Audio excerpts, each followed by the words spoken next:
Assalamualaikum warahmatullahi wabarakatuh. Perkenalkan, nama saya Evan Komarudin, NIM D02180222, kelas PKO 6A. Di sini saya akan mempresentasikan mata kuliah evaluasi pembelajaran. Yang pertama, bab 4, penilaian sikap, halaman 41 sampai 46. A. Pengertian penilaian sikap. Penilaian sikap berkenaan dengan perkembangan keterampilan sosio-emosional, perilaku positif, kerjasama, konsep diri, dan sikap positif terhadap aktivitas fisik. LESI 2010. Sikap sangat penting dimiliki oleh peserta didik, sebab sikap akan tampak pada peserta didik dalam berbagai perilaku seperti perhatiannya terhadap pelajaran disiplin, motivasi belajar, menghargai guru dan teman sekelas, kebiasaan belajar, dan hubungan sosial. Sujana 1990. Perilaku yang muncul selama proses pembelajaran berlangsung seperti perasaan emosi, minat, sikap, dan apresiasi yang positif akan menimbulkan perilaku yang konstruktif pada diri peserta didik dalam proses pembelajaran.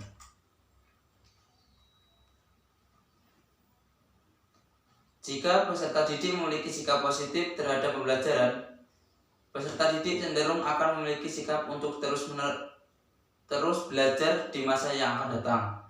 Sikap positif yang dimiliki peserta didik sekarang ini akan menjadi prediksi perilakunya di masa yang akan datang. Oleh karena itu, penilaian sikap dalam proses pembelajaran merupakan suatu keharusan untuk dilakukan oleh guru.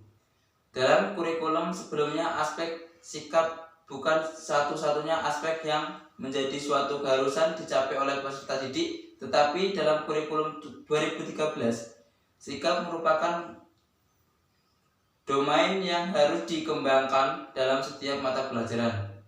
Perubahan sikap akan memberikan dampak positif terhadap perilaku peserta didik dalam kehidupannya sekarang dan kehidupan di masa yang akan datang. Wopan 2011 menjelaskan mengenai hubungan antara sikap peserta didik masa kini dengan gambaran perilaku peserta didik di masa yang akan datang. Target sikap yang harus dicapai peserta didik yaitu 1. Sikap positif terhadap pembelajaran.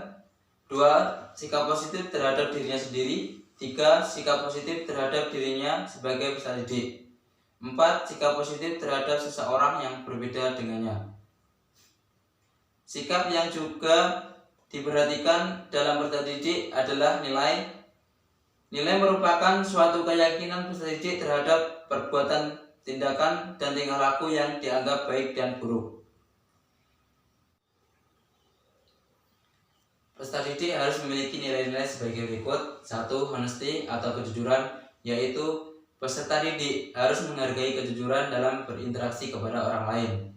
2. Integrity atau integritas, peserta didik harus meningkatkan diri pada kode nilai. 3. Justice atau keadilan, yaitu peserta didik harus memandang bahwa semua orang mendapat perlakuan yang sama. 4. Freedom atau kebebasan, peserta didik harus yakin negara yang demokratis memberi kebebasan dalam bertanggung jawab. B. Ruang lingkup penilaian sikap.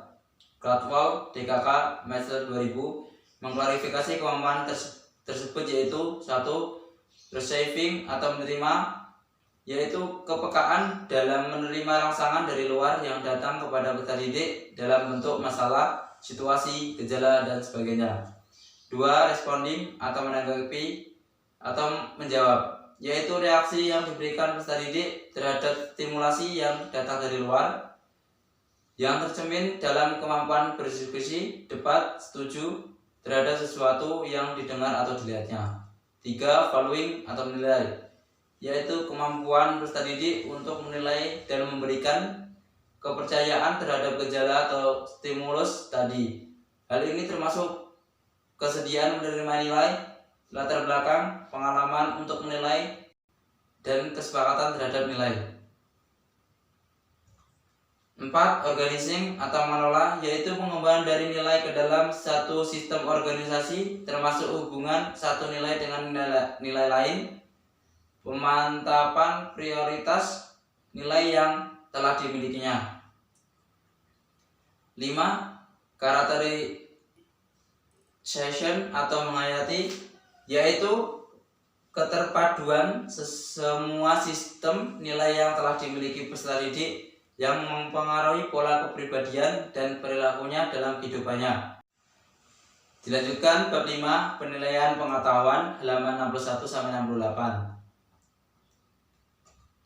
A. Pengertian penilaian pengetahuan. Guru masih lebih terfokus melakukan penilaian pada kompetensi keterampilan setelah ada kebijakan baru terkait pengembangan kurikulum, yaitu dari kurikulum KBK KTSP menjadi kurikulum 2013. Kompetensi pengetahuan pada setiap mata pelajaran menjadi sebuah kompetensi yang harus dinilai dan dicapai oleh peserta didik.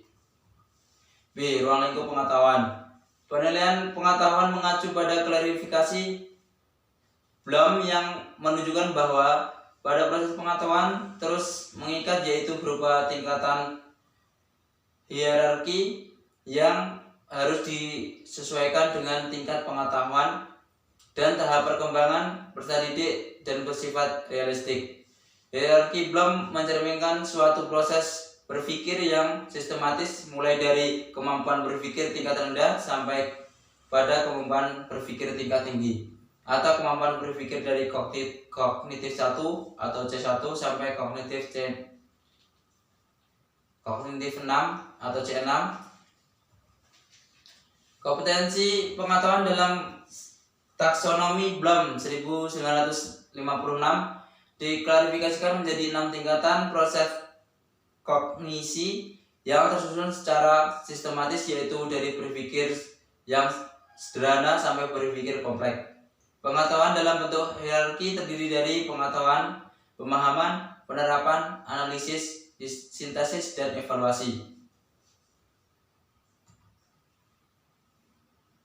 Batasan tingkatan pengetahuan menurut taksonomi Bloom. 1. Pengetahuan.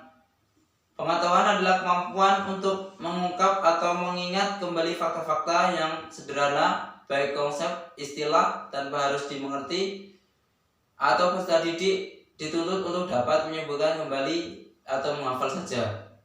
2. Pemahaman. Pemahaman adalah kemampuan yang menuntut peserta didik mampu memahami atau mengerti tentang arti atau konsep dan fakta yang telah diketahuinya. 3. Penerapan. Penerapan adalah kemampuan yang menuntut peserta didik menggunakan atau menerapkan informasi yang telah diketahuinya dalam situasi baru. Peserta didik dalam tingkatan ini harus mampu menerapkan ide-ide, rumus, dalil, prinsip terhadap situasi baru atau kasus-kasus nyata yang terjadi di lapangan. 4. Analisis. Analisis adalah kemampuan peserta didik untuk menganalisis atau menguraikan situasi tertentu ke dalam komponen-komponen atau unsur-unsur pembentukannya. 5. Sintesis. Sintesis adalah kemampuan peserta didik untuk memadukan berbagai unsur atau komponen-komponen ke dalam suatu bentuk yang menyeluruh. 6. Evaluasi. Evaluasi adalah kemampuan peserta didik untuk menilai suatu pernyataan, konsep, situasi tertentu berdasarkan kriteria tertentu. Kompetensi pengetahuan pada 6 tingkatan pengetahuan tersebut tersusun secara sistematis, mulai dari berpikir tingkat rendah sampai berpikir tingkat tinggi. Persentase kemampuan berpikir peserta didik pada kompetensi pengetahuan pada setiap tingkatan diberi bobot sebagai berikut: pengetahuan 25%, pemahaman 10%, penerapan 35%, analisis 20%, sintesis 5%, dan evaluasi 5%. C. Kategori pengetahuan berdasarkan psikologi kognitif. Terdapat 4 jenis pengetahuan, yaitu pengetahuan faktual, konseptual, prosedural, dan metakognitif. Anderson dan Cradwell dalam Kemendikbud 2013. 1. Pengetahuan faktual. Pengetahuan faktual adalah pengetahuan tentang elemen-elemen dasar yang harus diketahui peserta didik. 2. Pengetahuan konseptual. Pengetahuan konseptual adalah pengetahuan mengenai hubungan antara elemen dalam sebuah struktur besar yang memungkinkan elemen-elemen itu berfungsi secara bersama-sama. 3. Pengetahuan prosedural. Pengetahuan prosedural adalah pengetahuan tentang bagaimana melakukan sesuatu, mempraktikkan metode-metode tertentu, dan kriteria-kriteria untuk melakukan keterampilan tertentu. 4. Pengetahuan metakognisi. Pengetahuan metakognisi adalah pengetahuan mengenai kognisi secara umum, kesadaran, dan pengetahuan mengenai kognisi diri sendiri. Dilanjutkan bab 6. Penilaian keterampilan, halaman 95-100. A. Pengertian penilaian keterampilan. Penilaian keterampilan atau psikomotor berkaitan dengan keterampilan atau kemampuan peserta didik dalam bergerak atau bertindak. Pencapaian kompetensi keterampilan sangat berhubungan dengan keterampilan yang dikuasai peserta didik sebagai hasil dari tercapainya kompetensi pengetahuan. Secara garis besar, kompetensi keterampilan mencakup kemampuan dalam melakukan gerak refleks, gerak dasar fundamental, kemampuan perseptual, kemampuan fisik, gerakan keterampilan, dan komunikasi non-diskursif. Kompetensi keterampilan gerak tersebut menurut Harrow 2000 dijabarkan sebagai berikut. 1. Refleksif atau gerak refleks. 2.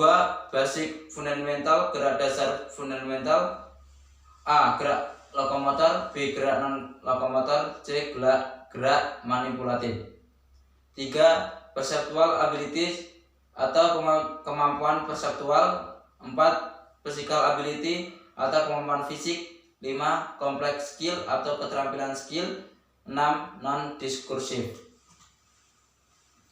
B. Ruang lingkup penilaian keterampilan.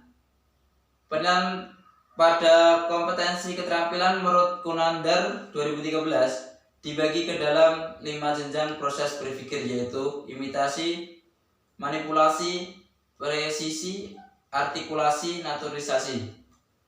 C. Penilaian proses dan produk hasil belajar. Dalam pembelajaran pendidikan jasmani, penilaian hasil belajar peserta didik harus mengacu kepada penilaian proses dan penilaian produk hasil belajar. Untuk memperjelas mengenai penilaian proses dalam produk, penulis mengetik pendapat Sujana 1990 bahwa penilaian proses belajar yaitu upaya memberi nilai terhadap kegiatan belajar mengajar yang dilakukan oleh peserta didik dan guru dalam mencapai tujuan-tujuan pengajaran.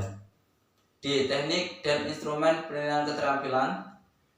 Penilaian pada kompetensi keterampilan menurut Permendikbud nomor 66 dalam Kemendikbud 2013 yaitu menggunakan teknik penilaian berupa tes praktek, proyek, penilaian portfolio, dan penilaian kebugaran jasmani.